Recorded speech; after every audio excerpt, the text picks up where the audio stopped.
주 예수는 나의 목자시니 내게 부족함이 없으리로다. 그가 나를 푸른 풀밭에 누이시며 쉴만한 물가로 인도하시는도다. 내 영혼을 소생시키시고 자기 이름을 위하여 의의 길로 인도하시는도다. 내가 사망의 음침한 골짜기로 다닐지라도 해를 두려워하지 않을 것은 주께서 나와 함께 하심이라. 주의 지팡이와 막대기가 나를 안위하시나이다. 주께서 내 원수의 목전에서 내게 상을 차려주시고 기름을 내 머리에 부으셨으니 내 잔이 넘치나이다. 내 평생의 선하심과 인자하심이 반드시 나를 따르리니 내가 아버지의 집에 영원히 살리로다. 아멘.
할렐루야. 사선을 뚫고 수예배에 나오신 여러분들을 주의 이름으로 축복합니다. 여전히 코로나19 여파로 온 나라와 세계가 그야말로 온통 갈피를 잡지 못하고 있습니다. 마스크 몇 장 구해보겠노라고 판매가 예정된 마트나 우체국 앞에는 아침 이른 시간부터 행렬이 장사진을 이루고 있는 모습이 매스컴을 통해서 연일 보도가 되고 있습니다. 참으로 안타까운 현실입니다. 속히 이 전염병이 잠잠해지기를 주님께 회개하는 마음으로 기도합니다. 사람에게 가장 중요한 것이 무엇이냐고 묻는다면 망설임 없이 목숨 또는 생명이라고들 대답할 것입니다. 물론 자기 목숨보다 더 귀하게 여기는 것이 없지는 않겠지만 이 또한 자신의 목숨이 사라진 뒤에는 무슨 의미가 있겠습니까? 그런데 성경에 기록된 많은 믿음의 사람들은 이 목숨보다 더 귀하게 여겼던 것이 있는데 그것은 사명입니다. 사도 바울은 사도행전 20장 24절에서 내가 달려갈 길과 주 예수께 받은 사명 곧 하나님의 은혜의 복음을 증언하는 일을 마치려 하면은 나의 생명조차 조금 더 귀한 것으로 여기지 않겠노라 라고 고백하고 있습니다. 하나님은 어떤 상황과 여건과 문제와 시련 가운데서도 사명이 있는 자의 생명을 지켜주십니다. 코로나19 사태를 통해서 우리 자신의 사명을 다시 한번 점검하는 기회가 되기를 바랍니다. 과연 주님이 나에게 주신 사명이 무엇인가? 이 사명에 대한 분명한 확신이 없다면 우리는 요즘의 불안과 염려의 대열에 그저 끼어든 한 사람에 불과할 수 있습니다. 마스크를 어디서 구할 것인가 두루다니며 찾기보다는 자신의 사명을 찾아 주님 앞에 무릎을 꿇는 것이 훨씬 더 안전하고 생명에 유익합니다. 오늘 말씀은 신명기 30장 1절에서 10절을 중심으로 2가지 순종과 10가지 복이라는 제목으로 말씀을 선포하겠습니다. 신명기는 가나안 입성을 앞두고 요단강을 건너기 전 모압 평지에서 모세가 이스라엘 백성들에게 행한 3편의 설교 가운데 3번째 설교의 마지막 단락입니다. 모세는 출애굽 1세대가 지난 40여 년 동안 광야에서 하나님의 말씀에 대한 불순종으로 죽어간 후에 출애굽 2세대 즉 광야에서 태어난 자들과 출애굽 당시 20세 이하의 세대들을 향하여서 가나안 땅에 들어가서 어떻게 살아야 할 것인가를 가르치는 언약 문서입니다. 그 결론은 19절 20절에 있습니다. 19절 말씀에 내가 오늘 하늘과 땅을 불러 너희에게 증거를 삼노라.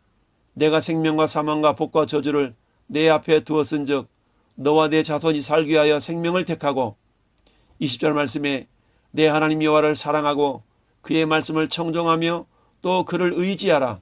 그는 내 생명이시요 내 장수이시니 여호와께서 내 조상 아브라함과 이삭과 야곱에게 주리라고 맹세하신 땅에 내가 거주하리라 라고 말씀하고 있습니다. 그것은 생명과 사망과 복과 저주가 내 앞에 있은즉 너와 내 자손이 살기 위하여 생명을 택하라는 것입니다. 오늘 읽어본 1절에서 10절 말씀 속에 하나님께서는 이스라엘의 역사를 통해서 오늘 이 시대를 살아가는 저와 여러분들에게 어떠한 교훈을 주시는가를 깨닫는 시간이 되기를 바랍니다. 제목에서 말씀드린 것처럼 하나님은 이스라엘 백성들에게 10가지의 복을 주시기를 원하십니다. 그런데 이 복을 그저 공짜로 주지 않으시고 2가지를 요구하십니다. 즉 2가지를 순종할 때에 10가지 복을 주시겠다는 것이며 이 영적인 원리는 오늘을 사는 우리 모두에게 적용되는 말씀입니다. 우리는 성경을 읽거나 들을 때 늘 3가지의 관점으로 읽어야 된다라고 말씀을 드렸습니다. 첫째는 이 성경 말씀을 통해 하나님은 지금 나에게 무엇라 말씀하신가를 발견하는 것입니다. 둘째는 이 성경 말씀을 통해 앞으로 내가 어떻게 살아야 할 것인가를 깨닫는 것입니다.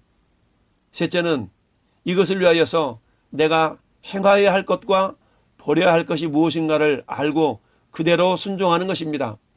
그렇습니다. 하나님 오늘 본문을 통해서 이스라엘 백성들이 가나안 땅에 들어가서 어떻게 하나님이 주시는 복을 받고 살 수 있는 것인가를 말씀하고 있습니다. 복은 생명에 대한 권리라고 말씀드렸습니다. 생명을 얻을 권리, 누릴 권리에 빼앗기지 않을 권리, 줄 권리가 그것입니다. 코로나19 때문에 두려워 떠는 것은 복이 있는 자의 자세가 아닙니다. 건강도 복의 개념으로 본다면 건강도 하나님이 주시는 것입니다. 그런데 아무리 하나님께서 건강을 주셔도 그 건강을 잘 관리하지 못한다면 그것은 하나님도 어찌할 수가 없습니다. 즉 복을 누릴 자격이 없는 것이지요. 앞에서 사명에 대한 말씀을 드렸듯이 하나님께서 사명을 주실 때는 그 사명을 감당할 수 있는 건강도 주신다는 것을 아셔야 합니다. 그렇기 때문에 사명을 구하면 그 사명을 감당할 건강은 덤으로 주어지는 것입니다. 그렇다면 10가지 복을 주시기 위해서 하나님께서 우리에게 요구하시는 그 2가지가 무엇일까요? 2절 말씀에 기록하고 있습니다. 첫째, 너와 내 자손이 하나님께로 돌아오라는 것입니다. 나 혼자는 하나님께 돌아가겠는데 내 자손까지 돌아오라는 것은 무슨 의미일까요? 그것은 가정을 믿음의 공동체로 보시기 때문입니다. 이를 통해서 우리는 신앙의 자녀들에게 잘 전수가 되어야 한다는 것을 다시 한번 깨닫게 됩니다. 신앙의 단절이 일어나지 않도록 주님께 기도와 간구로 구하는 것뿐만 아니라 자녀들 앞에서도 신앙의 모범이 보여져야 합니다. 자녀들은 부모의 신앙을 말로 배우는 것이 아니라 모습으로 배우기 때문입니다. 하나님께 돌아오는 것이 무엇입니까? 그것은 세상을 향해서 자기 뜻대로 살았던 삶의 방식을 바꾸라는 것입니다. 즉 자기 중심적인 삶이 아닌 하나님 중심의 삶을 살라는 것입니다. 세계에서 가장 뛰어난 민족으로 평가받는 유대인들은, 그래서 미움과 동경을 함께 받는 유대인들, 특히 유대인 엄마라 하면 비단 유태인 엄마들 뿐만 아니라 아이들 교육에게 극성스러울 정도로 열성적인 엄마를 뜻하는 말이기도 합니다. 왜 유태인들의 엄마들이 자녀 교육의 가장 대표적인 민족처럼 여겨질까요? 그들은 자신들의 뿌리와 전통과 종교, 문화 등을 신앙처럼 중요하게 여기며 아이들을 가르칩니다. 그중 아주 중요한 것이 성인식이라는 것인데 바르 미츠바라고 표현합니다. 이것은 유대 아이들이 13살이 되면 올리는 성인식을 이르는 말입니다. 여자는 남자보다 성장이 빠르다 하여 12살 때에 이 식을 올립니다. 바르는 아들, 바트는 딸, 그리고 미츠바는 율법, 성서라는 뜻으로 그들은 신과 계율로서 맺어진 신의 아들, 딸이라는 뜻입니다. 13살이 되면 이날부터 그들은 부모의 아들과 딸인 동시에 신의 아들과 딸로서 성경을 공부하고 성경 가르침대로 살아간다는 것을 선서하는 것입니다. 유대인들의 종교관에 의하면 사람들에게는 영혼의 세계에 여러 층이 있는데 네샤마라 불리는 영혼의 세계에는 13살부터 시작되고 이때부터는 사람이 지각이 있는 판단력을 지닐 수 있다고 합니다. 성인식을 하는 날 소년소녀는 부모와 하객들로부터 3가지의 선물을 받습니다. 첫 번째는 성경책, 그리고는 손목시계, 그리고 축의금입니다. 성경을 받는 이유는 이제부터 부모의 중간 역할 없이 하나님과 직접 독대해야 하는 존재, 즉 하나님 앞에서 부끄럽지 않은 책임 있는 인간으로 살겠다는 뜻이고, 시계는 약속을 잘 지키고 시간을 소중히 아껴 쓰라는 의미로 준다고 합니다. 하객의 축하금은 부모가 갖지 않고 전부 아이의 예금 통장에 넣어둡니다. 이 돈은 훗날 아이가 부모의 품을 떠날 나이인 18살까지 손을 대지 않습니다. 부모와 하객의 신분에 따라서 축의금의 액수는 차이가 많지만 예금한 돈은 크게 불어나 나중에 경제적으로 독립의 종잣돈이 된다고 합니다. 저축과 전략 교육을 받으며 자라나는 소년소녀들, 유대인들이 세계적인 경제 파워는 이렇게 어려서부터 훈련받는 결과인 것입니다. 이처럼 유대인들은 자녀들에게 신앙교육을 철저히 시킵니다. 그래서 12살, 13살이 되면 이제 그들 스스로 신앙생활을 철저히 하는 것입니다. 그래서 이들은 세상에 빠져 살 수가 없습니다. 잠깐 세상에 빠져 살다가도 어릴 때부터 받은 신앙교육 때문에 다시 하나님 중심으로 돌아오게 되는 것입니다.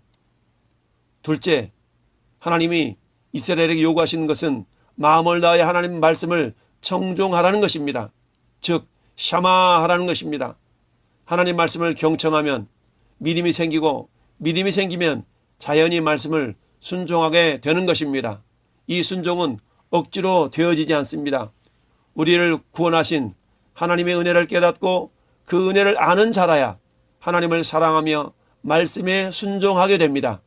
내가 하나님 말씀에 순종하지 못하고 있다면 점검해 볼 것은 먼저 내가 구원의 은혜를 잊어버린 채 살고 있지는 않은가를 돌아보아야 합니다. 사도 바울은 13권의 서신서에서 시작과 끝을 항상 은혜가 있기를 기도했습니다. 그만큼 하나님의 은혜를 잊지 말라는 것입니다. 왜냐하면 신앙의 출발은 그 은혜로부터 시작되기 때문입니다. 또한 에베소 2장 8절은 너희는 그 은혜에 의하여 믿음으로 말미암아 구원을 받았으니 이것이 너희에게서 난 것이 아니요 하나님의 선물이라 라고 말씀합니다. 즉 은혜를 알면 하나님을 사랑하게 됩니다. 3번씩이나 예수님을 부인했던 베드로를 주님은 책망하지 않으시고 사명을 회복시켜 주셨습니다. 그 은혜를 안 베드로는 주 예수님을 사랑하면서 순교하기까지 말씀을 순종하며 사명을 감당했습니다. 그렇습니다. 하나님이 가나안에서 10가지의 복을 주시기 위하여서 이스라엘 백성들에게 요구하신 이 2가지는 오늘을 사는 저와 여러분들에게도 그대로 적용이 되어집니다. 그렇다면 하나님은 어떤 복을 주시려고 이 2가지, 즉 회개와 순종을 요구하셨을까요? 그것은 크게 영적인 복과 물리적인 복으로 나눌 수가 있습니다. 영적인 복 5가지와 물리적인 복 5가지입니다. 먼저 영적인 복을 살펴보겠습니다. 첫째, 3절 말씀에 긍휼히 여기시는 복입니다. 이는 사랑하신다는 뜻입니다. 예수님은 요한복음 13장 1절에서 유월절 전에 예수께서 자기가 세상을 떠나 아버지께로 돌아가실 때가 이른 줄 아시고 세상에 있는 자기 사람들을 사랑하시되 끝까지 사랑하시니라 라고 말씀하셨습니다. 둘째, 5절에 내게 선을 행하시겠다라고 하십니다. 즉 좋은 것을 주시기 원하시는 부모처럼 하나님은 돌아와 말씀을 순종하는 그의 자녀들에게 가장 좋은 것을 주시겠다고 약속하셨습니다. 셋째, 6절에 마음의 할례를 베풀어 주시겠다고 하십니다. 할례는 신약의 세례를 상징하는데 세례는 죄를 씻고 예수님과 한 마음 한 몸이 됨을 드러내는 의식입니다. 이처럼 주님께서 한 마음 한 몸 삼으시겠다는 것입니다. 넷째, 6절에 마음과 뜻을 다하여 하나님을 사랑하게 하시겠다는 약속입니다. 사랑도 마음이 있어야 하지 억지로는 안 됩니다. 그런데 사랑할 마음을 주시겠다니 얼마나 감사합니까? 예수님을 사랑하는 마음이 여러분에게 있습니까? 아직 느껴지지 않는다면 하나님께서 요구하신 위의 2가지를 점검해 보시기를 바랍니다. 다섯째, 10절에 영적인 복 5번째는 돌아온 이스라엘을 다시 기뻐하시겠다는 것입니다. 시편 37편 4절에 또 여호와를 기뻐하라 그가 내 마음의 소원을 내게 이루어 주시리라 라고 말씀합니다. 부모님은 사랑하는 자녀의 기쁨이 곧 부모의 기쁨임을 압니다. 마찬가지로 하나님을 기뻐하는 것은 곧 하나님이 기뻐하시는 것입니다. 다음으로 물리적인 복 5가지를 살펴보겠습니다. 첫째, 3절 4절 5절에 포로에서 돌아오게 하시겠다는 겁니다. 하나님은 자기 자녀들이 하늘가에 있다 할지라도 거기에서라도 돌아오게 하시겠다고 하십니다. 하나님은 못하실 것이 없으신 전능하신 분이기 때문입니다.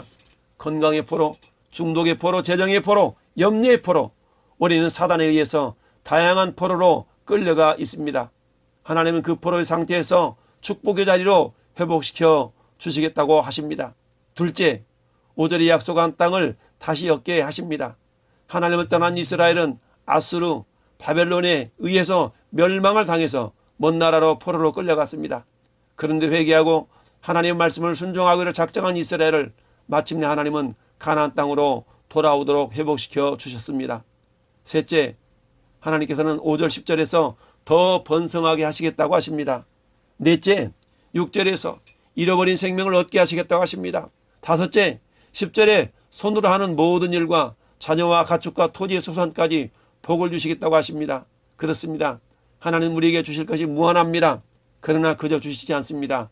왜냐하면 그 가치를 알지 못하는 자들에게는 마치 돼지목의 진주 목걸이가 될 수 있기 때문입니다. 하나님은 오늘도 우리에게 2가지를 요구하십니다. 돌아와라, 그리고 청종하라, 그리하면 셀 수 없는 복을 주시겠다라고 하십니다. 과연 나는 하나님의 어떤 말씀에 불순종하고 있는가를 점검하여 기쁨으로 순종하여 마침내 하나님께서 기뻐하며 주시는 복을 받아 누리는 저와 여러분들 될 수 있기를 예수님의 이름으로 축원합니다.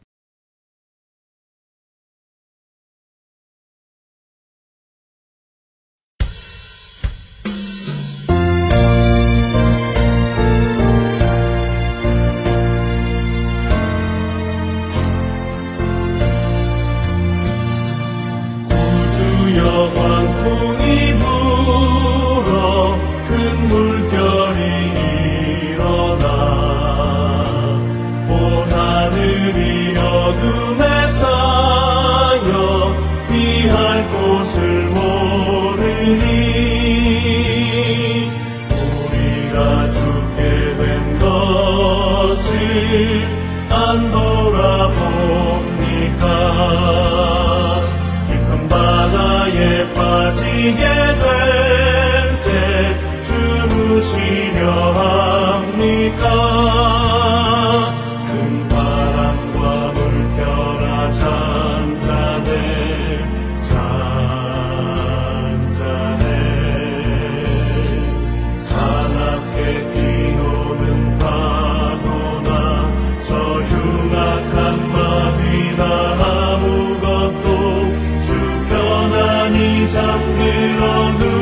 주신대 위협권을 능력이 없도다. 주 예수 품바를 부지저 잔잔해 잔잔해 주 예수 품바를 부지저 잔잔하다. 구주여 달리는 대망 저 풍랑과 같아서 늘 불안에 쌓여 소산이 날 붙들어 주소서. 세상의 풍파가 나를 삼키려 합니다. 지금 죽게 된 날 돌아보사 곧 구원해 주소서. 금바람과 물결아 잔잔해 잔잔해 산 앞에 뛰노는 파도나 저 흉악한 마비나 아무것도 주 편안히 잠들어 두신대 위협권을 능력이 없도다. 주 예수 품바를 부지저 잔잔해 잔잔해 주 예수 품바를 부지저 잔잔하라.